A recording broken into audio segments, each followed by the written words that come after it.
ओम नमो भगवते वासुदेवाय नमः। हर हर महादेव। दोस्तों, आपके अपने चैनल शिव धार्मिक में आपका बहुत बहुत स्वागत है। भगवान भोलेनाथ की कृपा आप पर और आपके परिवार पर सदा सर्वदा बनी रहे। दोस्तों, आज की वीडियो में हम बात करेंगे मोहिनी एकादशी की व्रत कथा। तो दोस्तों, आज है मोहिनी एकादशी। मोहिनी एकादशी के दिन व्रत रखने वाले अवश्य सुने मोहिनी व्रत एकादशी की पौराणिक तथा पावन कथा। ये सुनते हैं मोहिनी एकादशी की व्रत कथा। इससे पहले अगर वीडियो आपको अच्छी लगे तो वीडियो को एक लाइक तो ज़रूर करें, क्योंकि आपके लाइक से मुझे पता चलता है कि मेरे द्वारा बनाई जा रही वीडियो आपके लिए उपयोगी है, आपको पसंद आ रही है। और हाँ, चैनल पर नए हैं, अभी तक चैनल को सब्सक्राइब नहीं किया है, तो अगर आज की वीडियो आपको पसंद आए तो चैनल को सब्सक्राइब करके बेल आइकन को प्रेस कर दें। इससे ये होगा कि इस चैनल पर अपलोड होने वाली वीडियो की नोटिफिकेशन आपको सही समय पर प्राप्त होगी। दोस्तों, जैसा कि इस बार रविवार 19 मई को मोहिनी एकादशी मनाई जा रही है। धार्मिक मान्यता के अनुसार मोहिनी एकादशी पर यह खास पौराणिक व्रत कथा सुनी जाती है। इस कथा के अनुसार जब समुद्र मंथन से निकला अमृत कलश दैत्य एक दूसरे के हाथों से छीन रहे थे, इसी बीच एक मनोरम स्त्री उनके बीच में चली आई। सभी उस मनोरम स्त्री के सौंदर्य को देखकर मोहित हो गए और आपस में झगड़ा भूलकर उन आकर्षक स्त्री के पास दौड़कर गए। दैत्यों ने देवी से पूछा, तुम कौन हो, कहाँ से आई हो सुंदरी, तुम क्या करना चाहती हो? देवी को देखकर दैत्यों के बीच खलबली मच गई। दैत्य कहने लगे, अब तक देवता, दैत्य, सिद्ध, गंधर्व, चारण और लोकपालों ने तुम्हें स्पर्श तक नहीं किया होगा। अवश्य ही विधाता ने तुम्हें संपूर्ण इंद्रियों एवं मन को तृप्त करने के लिए भेजा होगा।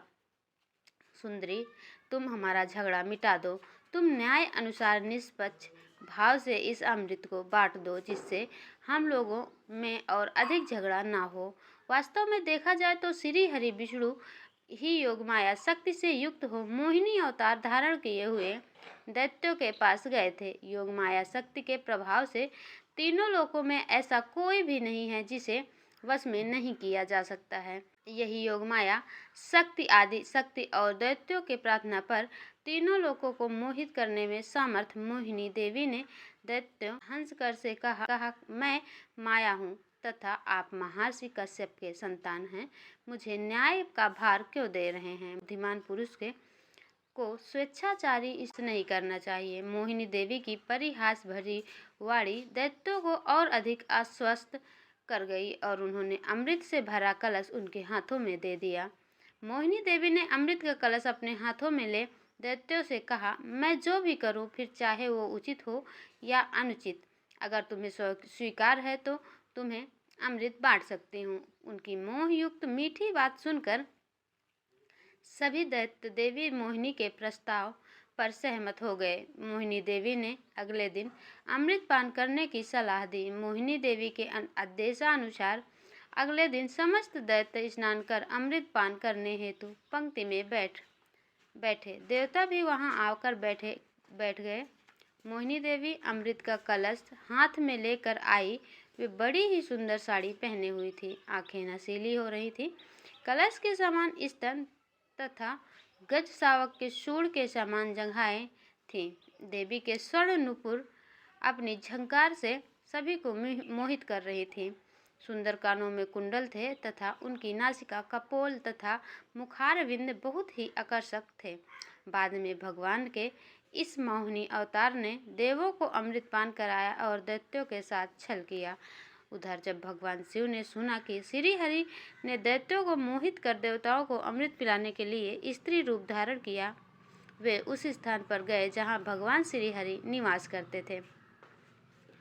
वहां जाकर शिव जी ने भगवान श्री हरि की स्तुति वंदना की। श्री हरि ने शिव जी को दैत्यों को मोहित करने वाले मोहिनी रूप दिखाए।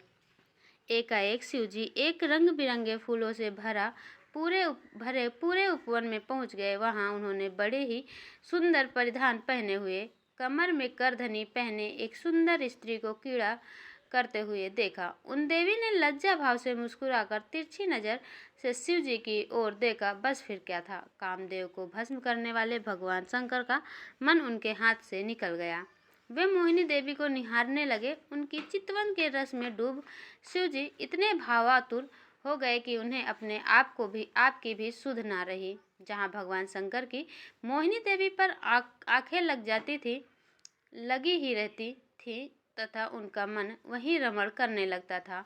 वे मोहिनी देवी के अत्यंत आकृष्ट हो गए थे। उन्हें मोहिनी भी अपने प्रति आसक्त जन पड़ती थी।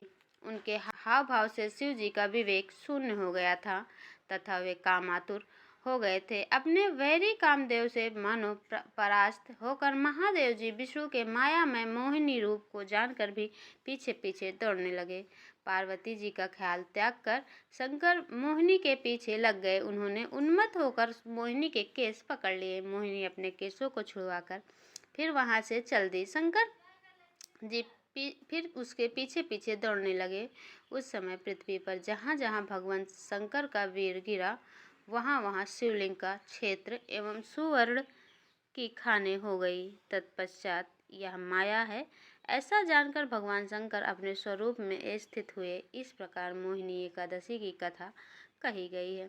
आशा करती हूँ दोस्तों कथा आपको पसंद आई हो। मिलती हूँ मैं अगले वीडियो में, तब तक के लिए नमस्कार।